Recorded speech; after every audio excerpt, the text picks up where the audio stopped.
Jamaah takziah rahimakumullah.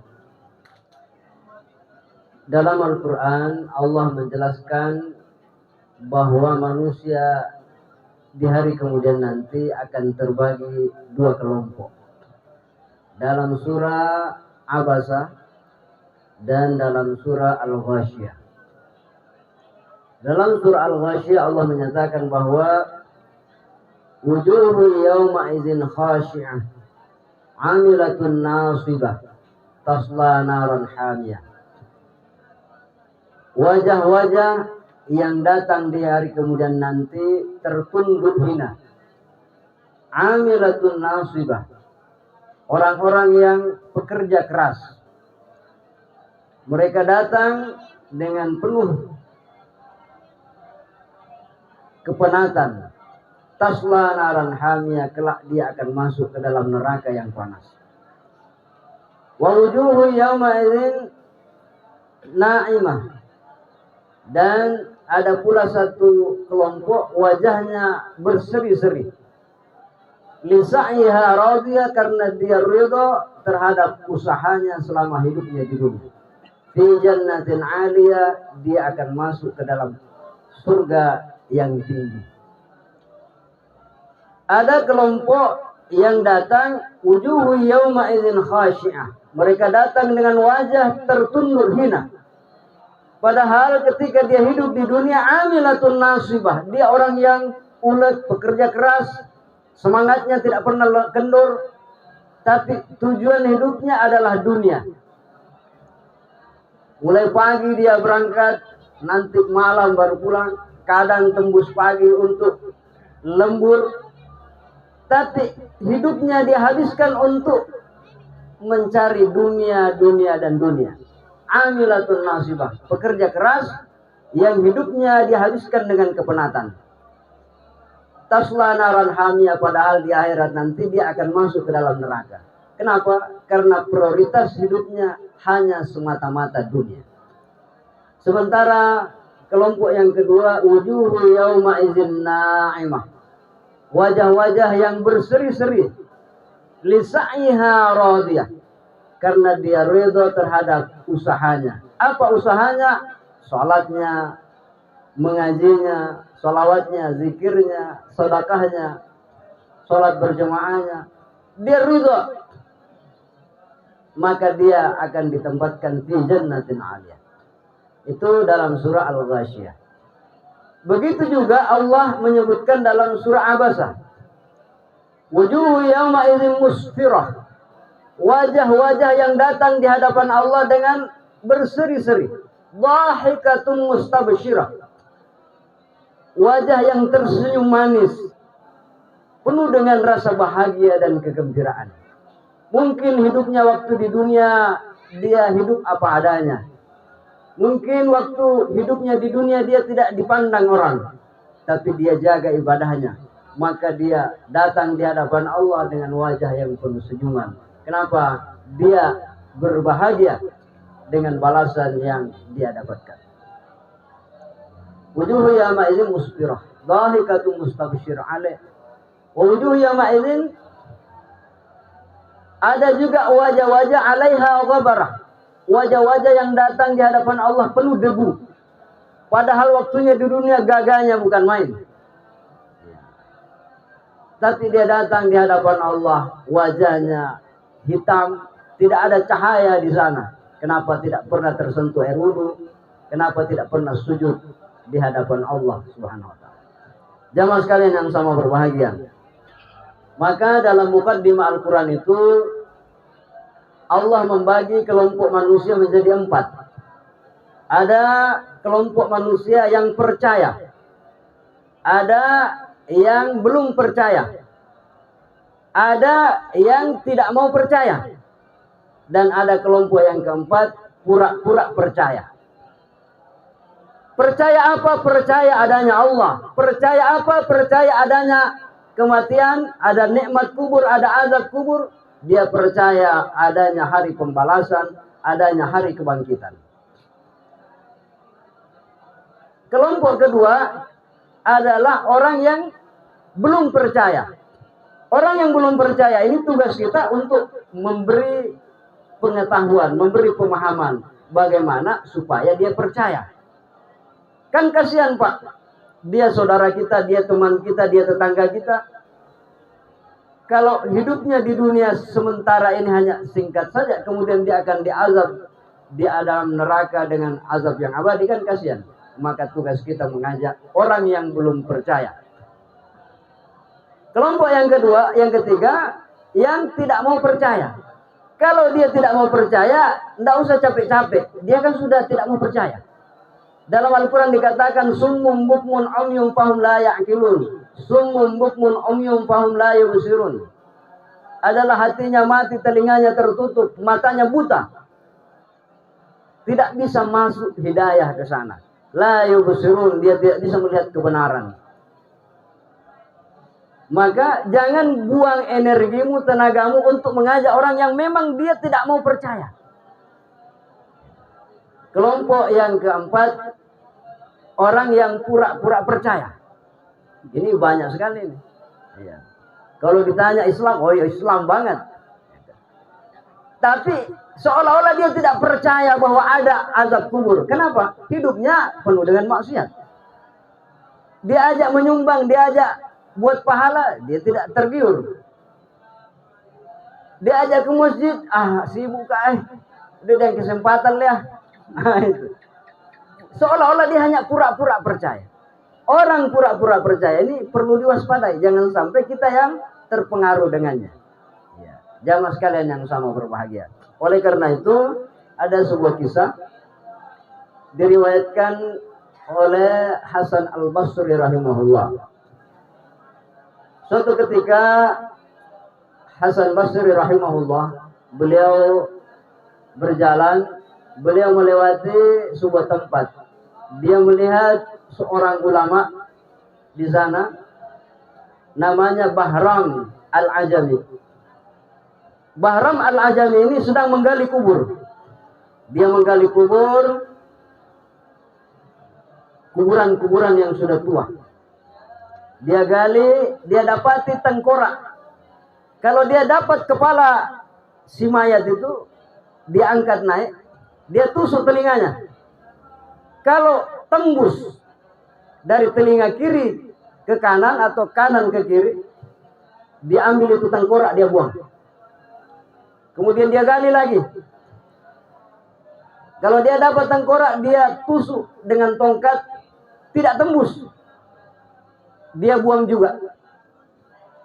Tapi kalau dia gali, kemudian dia dapat tengkorak yang masuk ke telinga kanannya, tinggal di otaknya, tidak tembus itu tongkat, dia ambil, dia cium, kemudian dia kuburkan kembali. Maka Hasan Al-Basri rahimahullah mendekati Bahram Al-Ajami dan bertanya, "Wahai Bahram Al-Ajami, kenapa engkau memperlakukan tiga hal ini dengan hal yang berbeda? Apa artinya tadi itu?" Bahram Al-Ajami berkata, "Kalau saya mendapatkan kepala yang saya tusuk dengan tongkat, tembus telinga kanan ke telinga kirinya, berarti ini orang, dia sayoyonaki. Dia ajak maksiat, ayo, dia ajak ke masjid, ayo. Dia dengar nasihat, tapi iya saja." Kan banyak orang begini, Pak. Masuk telinga kanan, keluar telinga kiri, tembus sih. Waktunya dinasihati, wah, ya, keluar dari masjid, kembali lagi. Ya. Maka dia bilang, saya ambil ini kepala, saya buang, karena ini dia mendengarkan nasihat tapi tidak sampai ke hatinya, tidak berpengaruh dalam kehidupannya.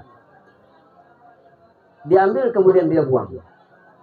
Adapun kalau saya tusuk telinganya tidak tembus, berarti ini kepala batu. Yang disebutkan tadi, kepala batu, tidak menerima nasihat, tuli telinganya, maka saya buang juga. Adapun yang saya tusuk telinga kanannya, tinggal di otaknya, inilah yang selalu mendengarkan kebaikan-kebaikan, nasihat-nasihat, dan tinggal di dalam hatinya. Maka saya cium, kemudian saya kuburkan kembali. Jamaah sekalian yang sama berbahagia.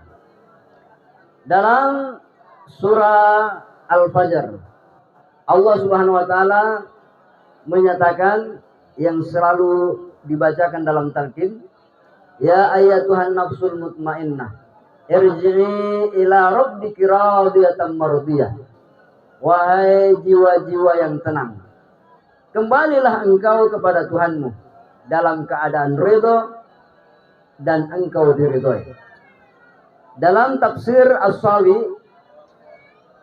Imam Ahmad As-Sawi menjelaskan, ada sebuah hadis diriwayatkan bahwa qala Abdullah ibnu Umar, idza tuwfiya al-'abdu al-mu'minu arsalallahu azza wa jalla ilaihi malakani.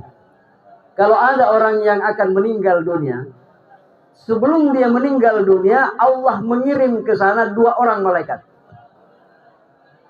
Sebelum datang malakul maut mencabut nyawanya, ada namanya malaikat utusan, pendahuluan sebelum datang malakul maut. Ada 2 malaikat yang diutus. Malaikat ini arsalallahu ilaihi bituhfatin minal jannah. Allah mengutus kepadanya dengan tuhfah. Ya, ada bejana-bejana, kayak taruhlah kita katakan mangkok-mangkok. Dia bawa itu mangkok ke depannya. Wa qala ukhruji ayyatuhan nafsul mutmainnah, ukhruji ila ruhin wa raihanin wa rabbuka anka radin. Dia bawa bejana itu, dia buka, tercium bau harum. Maka roh itu dikatakan kepadanya, wahai roh, keluarlah engkau. Keluarlah engkau memenuhi panggilan Tuhanmu dalam keadaan engkau ridha dan diridhoi oleh Tuhanmu. Maka fatahruju ka'atiyabirihim miskin wajadahu ahadun fi amtihi. Maka ruh itu keluar, baunya harum seperti harumnya bau kasturi.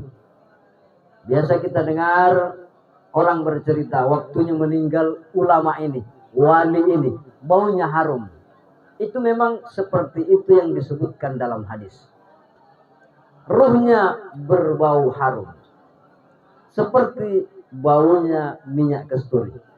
Wal malaikatu ala arja'is sama yaquluna qad jaa ruhum minal ardi ruhun thayyibatun wa nismatun thayyibatun. Ketika ruh itu keluar, diantar malaikat, sebelum diantar ke langit, malaikat-malaikat penjaga pintu langit itu berbaris menunggu datangnya ruh itu. Apa katanya? Ruhun thayyibah, ruh yang baik, ruh yang keturunan yang baik. Fala tamurru bi babin illa fataha illa futihalaha. Tidaklah dia melewati pintu-pintu langit itu kecuali akan dibukakan kepadanya. Wala bimalakin illa shalla 'alaiha. Dia melewati setiap malaikat, malaikat pun berdoa untuknya. Ini ruh yang baik, ruh yang saleh. Kemudian setelah dia sampai di hadapan Allah, ruh itu pun sujud. Kemudian Allah berkata, "Summa yuqalu li Mika'ilah." Allah berkata kepada malaikat Mikail, "Izhab bihadhihi nafsi." Bawalah pergi jiwa ini. Faj'alha ma'a anfusil mu'minina. Satukan dia bersama kelompoknya orang-orang beriman. Ya. Kemudian apa yang terjadi setelah ruh itu menghadap? Allah katakan, "Fayuwassa'u 'alaihi qabruhu 70 zira'an arduhu wa 70 zira'an tuluhu." Maka kuburannya yang sempit kelihatannya itu dilapangkan menjadi 70 siku. Dilebarkan kuburannya menjadi 70 siku. Kemudian fa in kana ma'ahu syai'un minal Qur'ani. Maka apabila dia orang yang rajin membaca Al-Quran, atau bahkan dia seorang penghafal Al-Quran, kafahu nuruhu.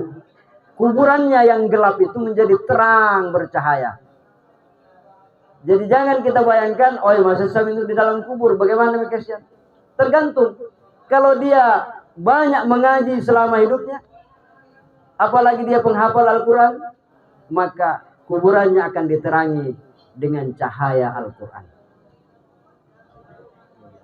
Nah, bagaimana kalau dia tidak tahu ngaji, tapi dia orang baik, dia orang soleh, tapi ngajinya kurang lancar? Maka fa illam yakun ma'ahu Qur'anun, jikalau dia tidak memiliki Al-Quran, maka amal solehnya ia akan menjadi penerang di dalam Al-Quran. Inna salata nuran wa burhanan. Salat juga bisa menjadi cahaya penerang di alam barzah sana. Jamaah sekalian yang sama berbahagia, maka yakunu misluhu mislal arusi yanamuhu fala yuqizuhu illa ahabba ahlihi ilaih. Orang yang soleh ini ketika kuburannya dilapangkan, diterangi dengan cahaya yang sangat terang, maka dikatakan kepadanya, tidurlah engkau sebagaimana tidurnya pengantin baru. Bagaimana pengantin baru? Pengantin baru tidak ada yang membangunkannya kecuali orang yang dicintainya. Dia nyaman, dia tidak terasa waktu berlalu sampai datanglah hari kiamat. Kenapa? Karena dia ibaratnya seperti pengantin baru. Amal solehnya datang menemaninya, berubah manusia yang paling gagah atau manusia yang paling menyenangkan. Sebaliknya jemaah sekalian yang sama berbahagia, wa idza tuwfiyal kafiru, apabila diwafatkan orang yang kafir, yang ingkar kepada Allah, arsalallahu ilaihi malakain, Allah juga mengutus kepadanya dua malaikat. Sama-sama dua malaikat yang menjadi pendahuluan sebelum datangnya malakul maut. Wa arsala qit'atan min kisain, dia bawa secarik kain. Secarik kain ini antanu min kulli nutanin. Kain itu sangat busuk. Tidak ada busuk yang lebih busuk daripada kain yang dibawa malaikat yang menjemput roh-roh atau jiwa-jiwa yang ingkar kepada Tuhan. Fayuqalu ayyatuhan nafsul khabisah. Dia juga dipanggil sebagaimana tadi, ya ayyatuhan nafsul mutmainnah, wahai jiwa-jiwa yang tenang, jiwa-jiwa yang bersih. Dia dipanggil ya ayyatuhan nafsul khabisah, wahai jiwa-jiwa yang kotor, jiwa-jiwa yang penuh dengan dosa, dengan kedurhakaan. Ukhruji, keluarlah engkau, penuhi panggilan Tuhan. Maka dengan terpaksa dia keluar. Bagaimana ibaratnya? Ibaratnya seperti mencabut bambu dari ujung. Susah, dipaksa juga. Jamaah sekalian yang sama berbahagia, maka ukhruji ila jahannam wa azabin alim. Ketika dia meninggal, diantar juga ke langit.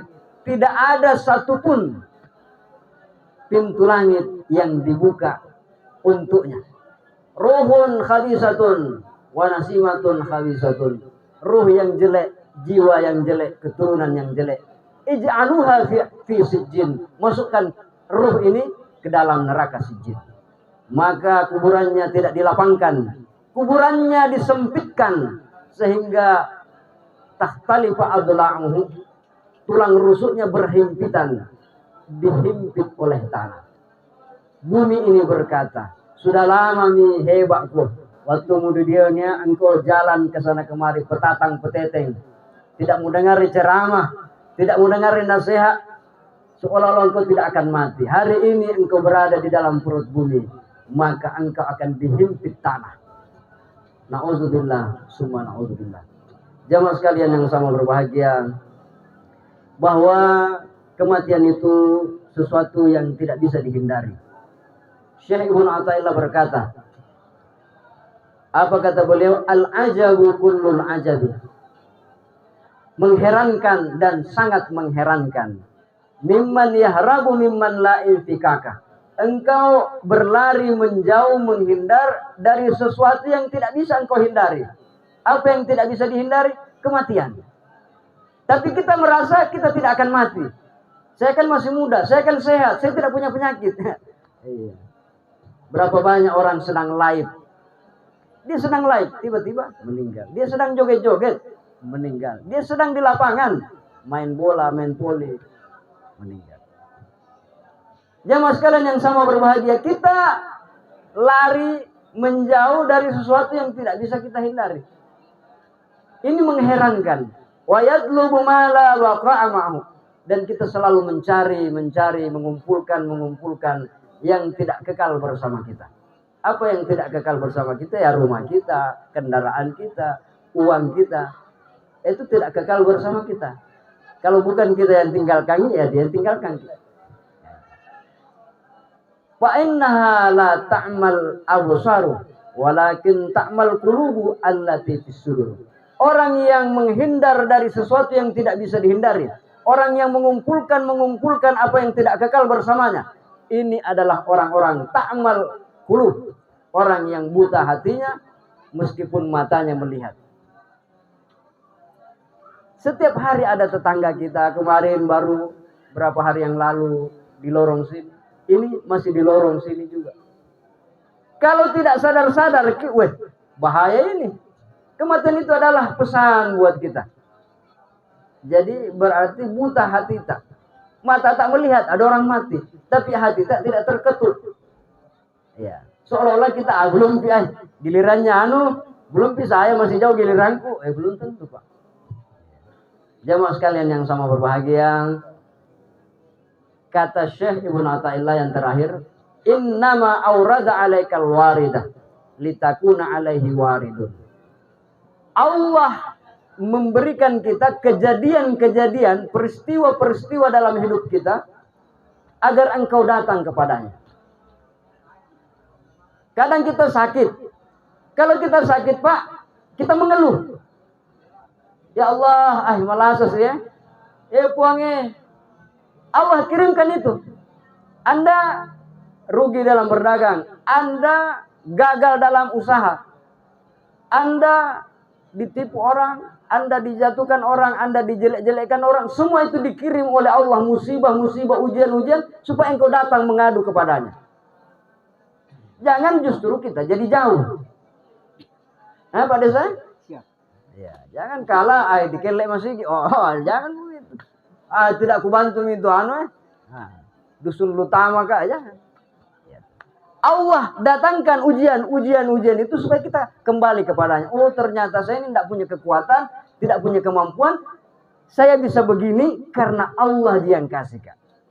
Anda dikasih penyakit supaya engkau tidak sombong. Engkau dijatuhkan dalam usahamu supaya engkau mengetahui bahwa mudahnya usahamu itu karena Allah yang memberi kemudahan. Dan kehilangan keluarga kita itu pesan kepada kita bahwa lihat tetanggamu, lihat sahabatmu, lihat temanmu.